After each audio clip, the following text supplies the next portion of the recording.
Hey everybody, welcome to what are we calling this? The Big Brother Report? Sure. Sure. This is the Big Brother Report where occasionally, in no set schedule, Ben and I will be discussing episodes and what's happening on the live feeds. So, Ben, what's happening on the live feeds? What's happening in the live feeds is utter chaos. And yeah. Week one Uh, is always good for that, I feel like. yeah. I mean, at this point for them, it's week two, but it's still week one in terms of like Right. the first like real true eviction cycle Mm. because you know Christie's HOH is going to last 15 days. So Yeah, right. Which is always the longest of the season. This first HOH. So Christy's obviously HOH. We have camp director Mickey, formerly Jackson, and we have some people getting nominated. Who has Christy put up for eviction?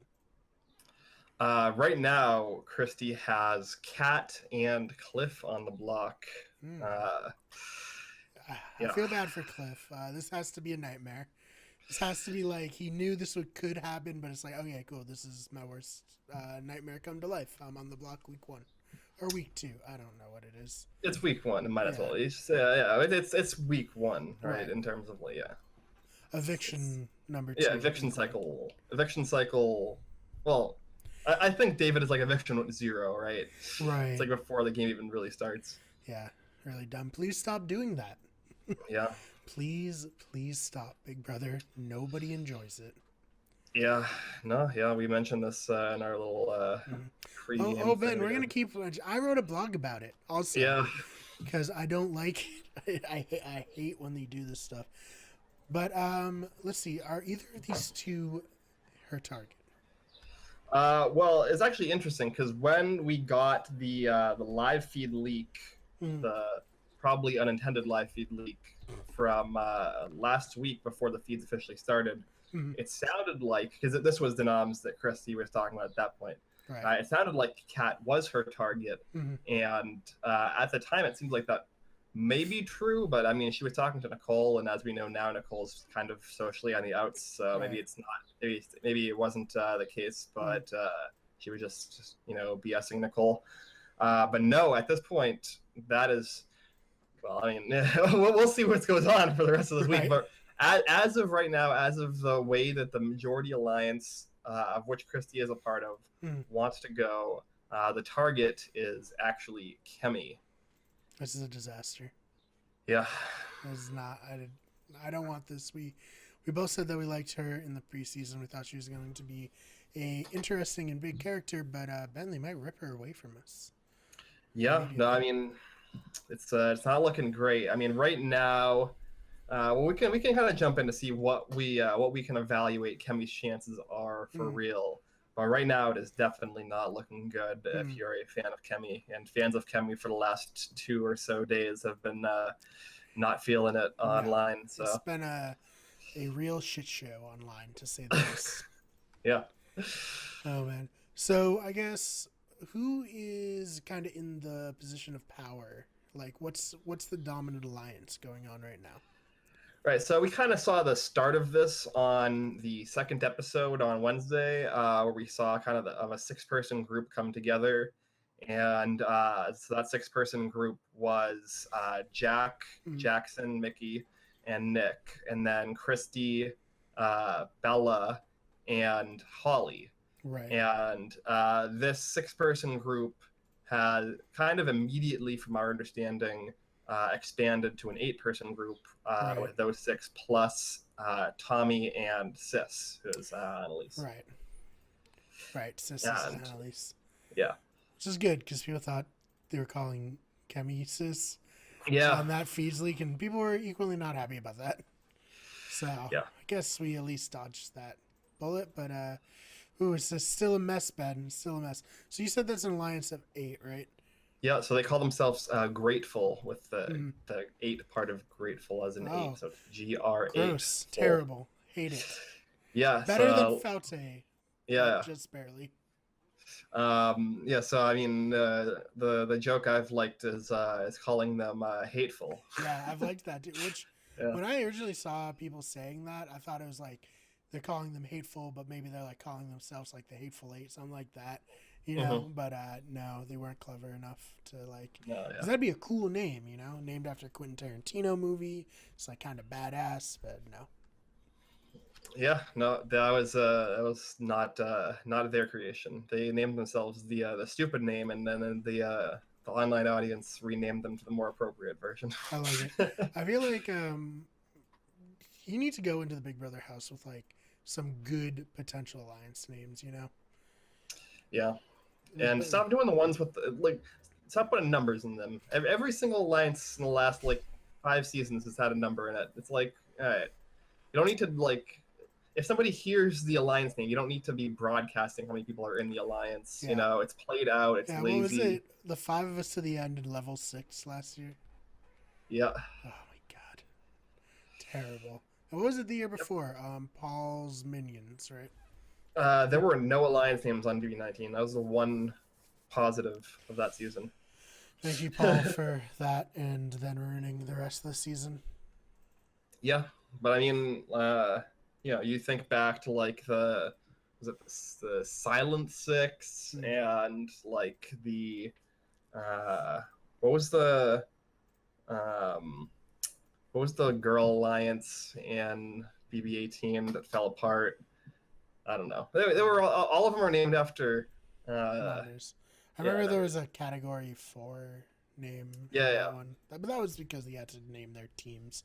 Like they were literally forced by production to name their 4-person team. Yeah. So. And Category 4 is actually the least bad name of the ones that they had. Yeah. So that kind of gives you an idea. So maybe they should stick to the numbers. When it's good. Grateful is just lame. Yeah, it's very lame. Yeah. It's like some like mom with 8 kids would put on her bumper, like a sticker. It's Grateful with like 8 little baby. Anyways, terrible. Be her like license plate GR8FUL. Yeah. Oof. Yeah. Oh man. All right. So I guess how are the people who are on the outs of Grateful? How are they faring in terms of where they stand with our alliance? Not super great. I mean, if you do the math, so there are 7 people who aren't in that alliance. One of them is Cami, who is probably out the door this week. So that leaves 6 people. Of those 6, Ovi and Jess are the primary targets, and then of the remaining 4, Nicole is kind of like probably the 3rd target after Cami and Ovi, because she has like the fewest social connections. And then you have Kat, Cliff, and Sam, who are kind of like the 3 people like rotating around the periphery of this huge alliance. And as we can talk about from very recently, Kat and Cliff, and even Sam to some extent in particular, but Sam probably to a lesser extent because of the way that this alliance is kind of falling apart. But I think Kat and Cliff are probably the 2 people outside of the alliance who have the best chance of breaking in. Surprisingly, the 2 people on the block. It's a really good look is targeting all the minority house guests. Yep. That's all in a row. Good job. Yeah, let's say you're the first person to point it out, Brian. Yes, thank you. I'd like to take credit for that. No, the internet has obviously noticed, and they're not happy, and rightfully so. It is honestly fucked up.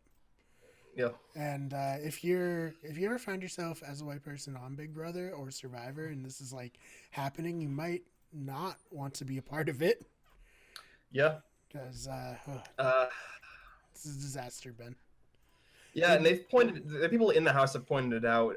Nicole and Jess had multiple conversations about it. Christy, the reason that I'm not saying 100% Cami is out is a lot because the alliance is a total mess, but also partially because Christy doesn't consistently want Cami out. Like, she has pointed out the fact that it is like it's at the very least a bad look. It kind of makes her look like a racist after we have David as the first boot, and then like Cami is going to be the second boot, and then after that, the 2 people who are being targeted by this alliance are Ovi and Jessica. And so I have the alert here. Pandanus72 has followed. Hey, thank you so much for following. Sorry Yeah. we're confused. As you can tell, we've taken a little bit of a break from Twitch, but we're back now, and we're gonna be back for this whole Memes? season. What Oh, what are shoot. memes? I didn't mean to hit What does that. a meme people like? that was me replaying the alert. Okay, I guess that is random. Yeah. All right. Clips from our Anyways. sketches. Anyways. So you Yes. is she so gonna they do notice. anything about it, or what's happening here, Ben? Well, okay, so we kind of have to talk a little bit about what's gone on with like why Kemi is targeted, why certain people are trying to turn this around and save Kemi, or at the very least, like have a conversation about whether Kemi should be the target. Right. So I think starting from the beginning probably makes the most sense as to why Kemi is targeted in the first place here. Good a place as any. Let's do it. Yeah. So from our understanding, this is all pre-feeds, and we only got like kind of teases of this in terms of episode and then like some retells. It sounds like Kemi did isolate herself socially to an extent. We saw a little bit of that in the episode where she, didn't really gel with these kind of cool kid group. Like she didn't really talk to Jack or Mickey or any of these people with like any kind of one-on-one conversations. So she did isolate herself socially from that. And then she was also one of the people that Mickey put into the banishment competition. Right. And then she survived. And then after this, she obviously is not very happy with Mickey for doing this and putting her game at risk. So the person that Kemi is closest to in the house is Bella. They have very similar personalities and senses of humor. They're both like, kind of have that like snarky, like mean fun, but like, like there are people in this house that are mean, but they're like Kemi and Bella who are like snarky. Mean in the fun way. Yeah, snarky. Yeah. What attracted them, like us to them when we were doing right, exactly. Assessments, we liked both of them, so yeah. So what's happening with their relationship? Right. So as I mentioned earlier, and we saw in the episode, Bella is a part of this huge alliance, and she's kind of in the middle of this like onion, where she is. We saw her, Jack, and Mickey make this kind of 3-person group inside of the boat room, and so there is that kind of loyalty going on. And so what happened, from our understanding, is Kemi was kind of trash talking Mickey and Jack to Bella, saying that she wants to target them, she wants to get them out, she doesn't like them, etc., etc. And then Bella, like a good little soldier, ran that information back to the Grateful Alliance and to Jack and Mickey. And from then on out, Jack and Mickey had Kemi on their shit list. So that's kind of for our understanding on a high level of where this like targeting of Kemi came from. Right. It's mostly being pushed by Jack and Mickey, and because they're such dominant personalities within the alliance, the rest of the alliance is kind of going along with it. Right. And so that kind of transitions into where we are recently, where Bella has come to the conclusion, she's like realizing that it's like really fucking stupid for her to take out Kemi when Kemi is like, she is the only person that Kemi has any sort of like realistic trust with. And there are other people who are targeting Bella, like Kat, who is pretty much oscillates between having an emotional mental breakdown and trash talking Bella. Like those are her only 2 states of being. Oh boy. So like obviously it makes sense strategically for Bella to protect the woman who is like, likes her and is friends with her and is feeding her information, and evict the woman who like hates her and is jealous of her relationship with the guys and is like actively targeting her and making crap up about her to other people. I mean, you would think. Yeah, right? It makes sense. Yeah. And so the other thing, the other piece of information before we move on is necessary is that Nick and Bella are kind of in this like showman's, flirtman's kind of thing, even though Nick isn't 100% emotionally into it. Right. They made out? Is that right? They made out. Yeah. They've done other stuff. Okay. There's some audio out there if you care. Oh boy. Yeah.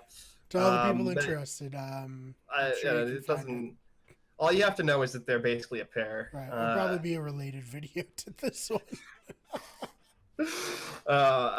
Yeah, so they're basically a pair, and so when Bella starts thinking, hey, maybe I should try and, at least talk about seeing if I can keep Cami around and floating that as an idea and seeing if it's even feasible, she's going to go and talk to Nick because not only is Nick one of her closest allies and who has influence in the alliance, but I don't think we mentioned yet who won the power of veto. No, let's do it. Do you want to? Yeah, I mean, this is full spoilers, man. The people who are watching this want to know. Or they already know and they want to talk about it. You want to talk about that a little bit, about the veto competition? Hold on one sec. I brought it up so I would have it. The winner of the power veto is Sam. Yes. Apparently it wasn't super close. I think Christy was the only one who was like kind of close.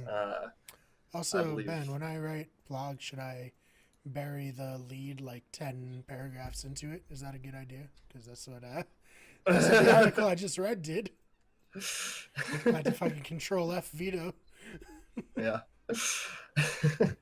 I mean, it makes you read. It makes you actually read the article and not just scan it, right? Well, if I didn't know how to Control F, it would have. Yeah, that's fair. But yeah, so Sam is the winner of the veto. I think 3 out of 6 people who competed in the veto, which was hosted by our reigning champion Casey. Oh, that's cool. Oh, that'll be fun to see. Yeah. Yeah, got 0 points. So wasn't particularly competitive, but Sam did come out with the W there. Nice.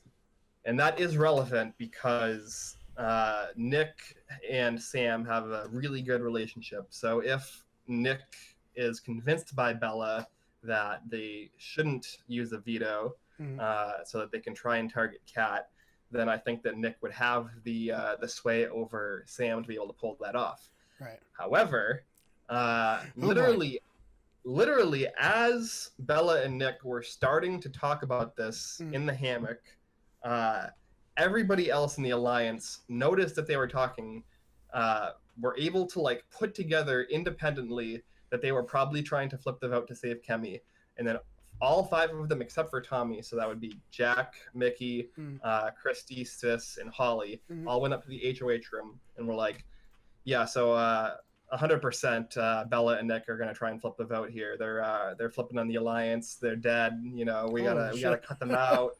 We're done with them. This is basically a 6 now, and they're not really a part of this. We might have to pretend for a couple of weeks that they're still a part of it, but they're done. The alliance is on the verge of falling apart, and so that whole plan did not work out very well. How many people are voting though? 13? 12. 12. And yes. So I mean, if Bella and Nick wanted to rally all the troops, they could do it, right? Are my numbers? They could get 5, I think. Oh, 5 out. Only 5. Damn. I think, yeah, because they would still have Jack, Mickey, Holly, Sis. You would have to assume that Cliff and Ovi would be voting to evict Cami. So I guess if they flipped both Cliff and Ovi, they could do it. That's what I was thinking too. However, Cliff there's another twist. There was multiple other twists. Cliff right now is basically just kowtowing to Jack and Mickey. Mickey kind of approached him. They kind of made up for him putting Cliff in the banishment competition. And it seems like at this point, Cliff is just trying to survive for the next couple of weeks before he can do anything. Right. And so it seems very unlikely that he'll stick his neck out for Cami. Especially when he does have a good relationship with Kat. They bonded while he was on the block with her. And on top of that, Ovi is in a fake Final 5 with Jack, Christy, Sis, and Tommy, I think. Which just sucks because in reality, they don't really like Well, it's kind of like Ovi's had a rough time. We'll say that. Yeah, no, Ovi's People are definitely had a rough starting to be time. like, okay, maybe we shouldn't make fun of him or talk this much shit, but Yeah, up till now, it hasn't been too good for our boy. yeah, no, they've come around him a little bit to the point where right now Nick is pretty much the only one who would want Ovi out before Jess at the very least. A lot of that just comes down to like the girls have started to feel bad for him in the way that he's been treated by Jack and Mickey, and Mickey thinks that Jess is a bigger threat because Jess has been like feeding into Kat's paranoia and like trying to turn her against Mickey. And Jack has like such a huge ego that he thinks that Ovi just like bows down to his feet and will do whatever he wants. Yeah. So like at this point, Ovi seems less unstable than he was when the feeds came on. So that's good. Yeah. But yeah, he feels a We'll huge take uphill battle. anything at this point because when it came on, we were like, oh, okay, so he's going to be out like third. Cool. Yeah. Cool. Or second even. All right. So has the veto been used yet? The veto ceremony supposedly is taking place today. It could be taking place right now. I don't even know. I haven't checked. But it's either going to take place today or tomorrow. Probably the eviction is on Wednesday. Right. As of right now, the plan is still to use for Sam to use the veto on Cliff and for Cami to go up against Kat. However, there is, with all of this anti-Bella, anti-Nick stuff, there has been talk from the remaining members of Grateful about potentially making a move on Bella or Nick right now. Okay. Because they are like that distrusted and you know the alliance is a total clusterfuck. Man, we thought Nick was in such a good position, yesterday? Yeah, Nick and Bella, both of them were in really good positions. Tommy is doing his best to calm the crazy and the egos and make people like see that like turning on your alliance in week one. No, it's good. It's fun. It worked out great for Cody and Jess. Yeah, of course. It's really good. Yeah, it seems like Tommy is the only one who's like really got a head on his shoulders because people like Holly especially are really pushing for Bella and Nick to be targeted. It almost seems like Tommy is the only one who maybe has seen Big Brother before in that alliance. Yeah, well,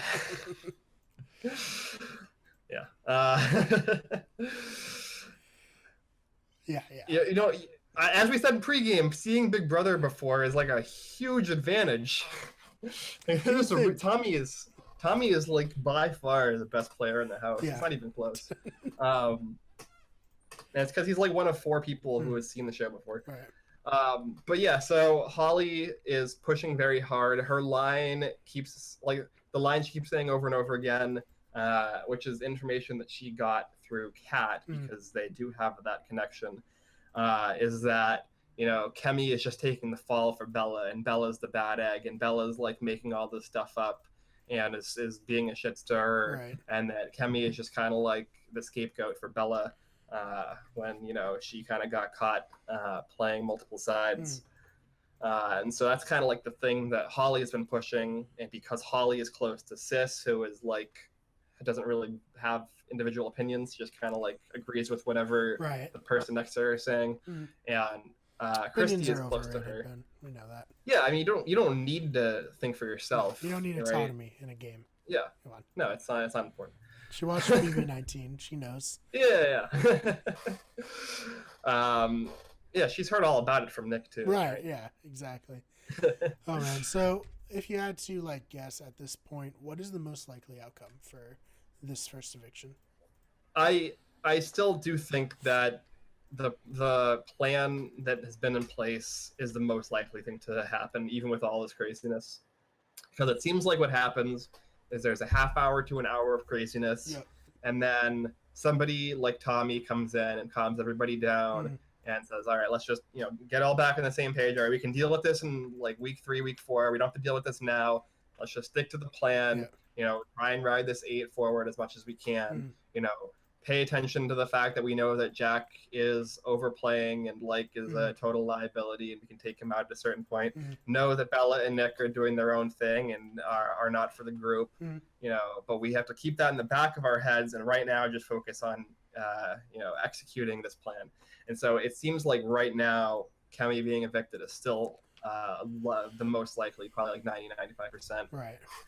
But there is enough insanity. Kat, as a person, is just unstable enough, and even still to this point, pretty much hourly needs reassurance from generally Mickey, sometimes Christy, that she's not getting for what she says reverse backdoored.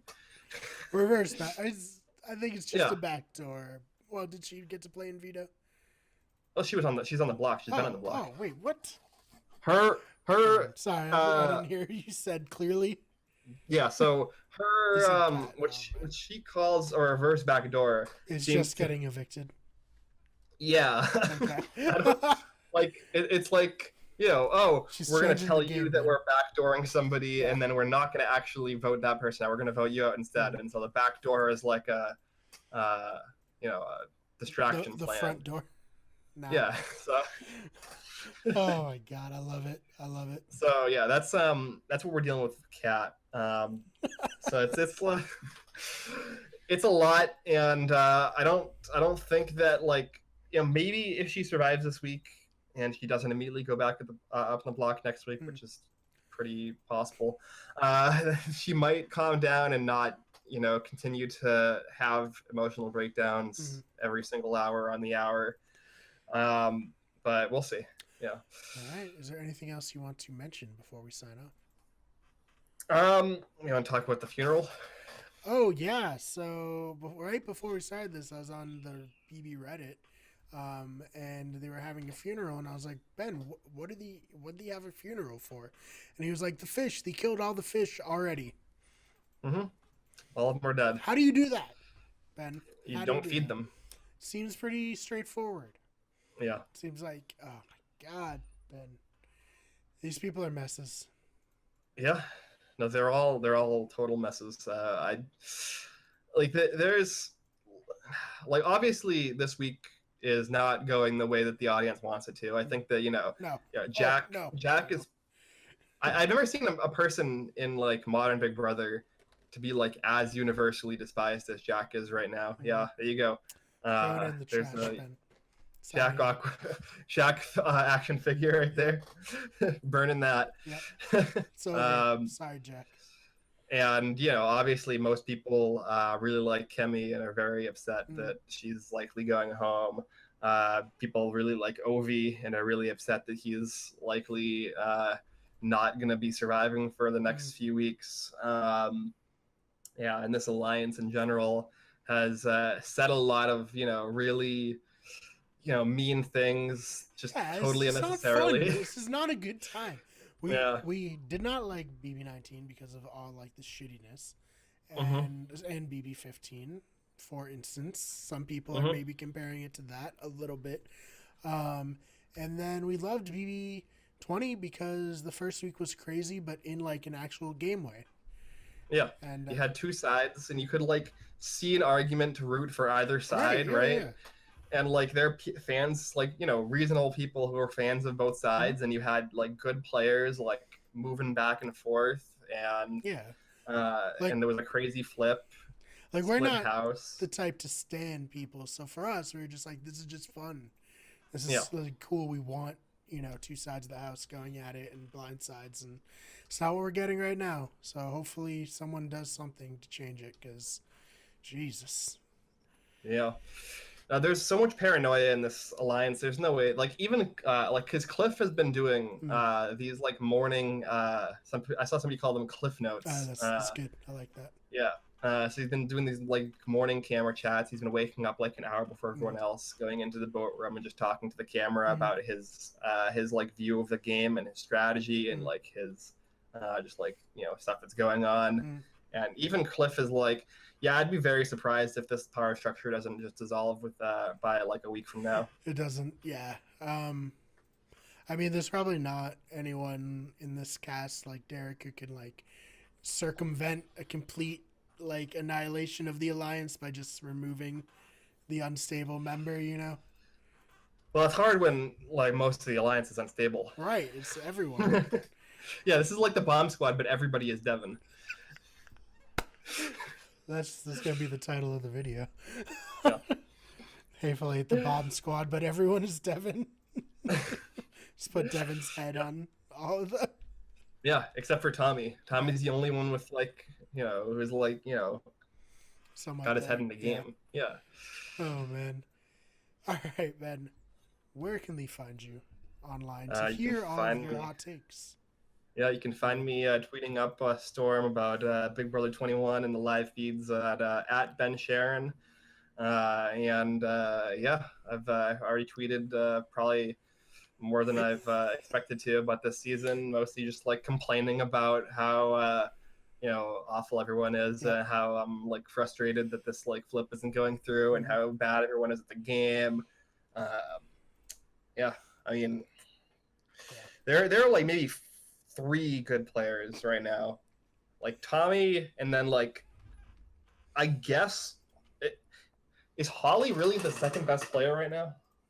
Is that where we're at? I think Holly might be the second best player right now. This is a disaster. Yeah, straight up disaster. And I think Cliff is doing well. That's it. Everyone else is really bad. Oh man! All right, guys, you can find the channel on Twitter at. Oh goodness, let me start that over. You can find us on Twitter at WG Everything, on Instagram at WickedGoodEverything, here on Twitch at twitch.tv/WickedGoodEverything, and on YouTube at youtube.com/WickedEverything. You can follow me on Twitter at TheFakeBMar, that's BMARR. And yeah, we'll look forward to bringing more updates and more episode recaps. And yeah, it's going to be a fun summer. Whether the house guests are fun or not, we're going to be having fun making fun of them. Yeah, I mean, it's still Big Brother. It can't be worse than 19, right? It can't be worse We than 19. say that now. We'll clip that out and play it in the last episode at the finale. There's no Paul, right? So like it can be as like nasty as 19, but the game can't be as uninteresting. Yeah, the game will theoretically be crazy. Here's hoping. Thank you guys so much for watching. Have a great rest of your day.